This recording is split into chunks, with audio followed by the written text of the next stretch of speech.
About a month ago, I was arrested behind the Bissell while I was trying to help the homeless stay there. About a month ago, I was arrested behind the Bissell while I was trying to help the homeless stay there. As an inner city volunteer street pastor for 15 years, I felt deeply hurt, similar to how someone would feel hurt if their children were not allowed to live anywhere. I feel so thankful to God, the Premier, Capital Health, and others who have helped make this place available to homeless people, the place where I got arrested in Penn City. And to Major Mandel for not getting the police to remove us this time, as has happened in previous times. In my speech, I'm focusing mostly on immediate solutions to the homeless here. Premier Stelma and our housing minister received a letter from me asking the Premier to assist the over 2,600 homeless find places to sleep, such as in parks or government property or facilities, and to provide adequate security as well as meeting health board standards.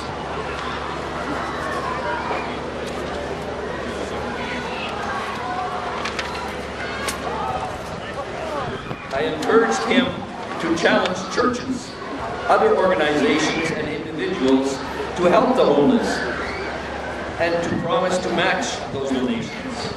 I greatly appreciate that Mayor Mandel reopened over 200 beds at the Hope Mission for 2 months, following just one sleepover in front of City Hall by concerned citizens and some homeless people.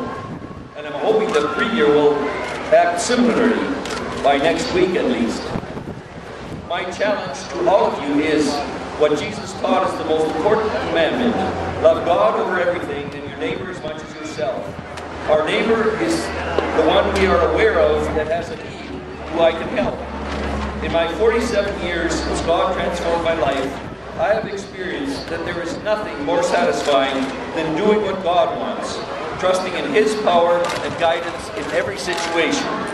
Jesus, who was homeless at His birth, and for several years exemplified this.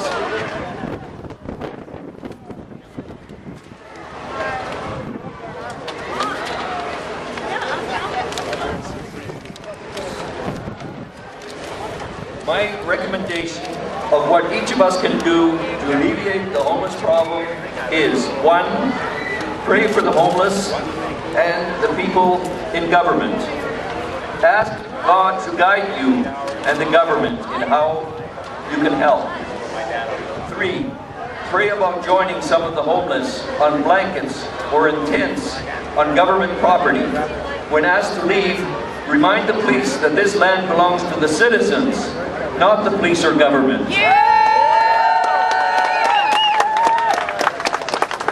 Their responsibility is to ensure that citizens' needs are met. 4, ask churches, other organizations, and individuals for help, and be willing to accept any consequences if you choose to violate any requests or laws. I stayed on church property a couple of nights, provided pails for feces, urine, and garbage, and got help cleaning up the place after. The priest in front of the property was very angry with me and the others who camped out there. And he thought the government should be doing something.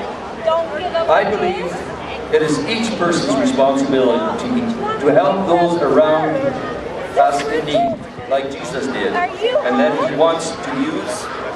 Can I call you back? Are you doing all day? Can I call you back later? I'm at the rally. All of His children, as His church, will continue what Jesus did. It is especially important that we help children and people with mental and physical handicaps who are very much affected by this homelessness crisis.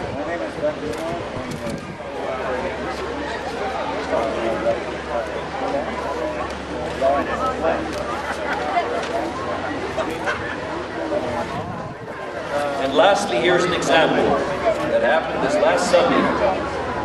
Someone helped a homeless person named Raymond On Sunday morning, he was sitting at a bus stop, barefoot, with his feet badly infected.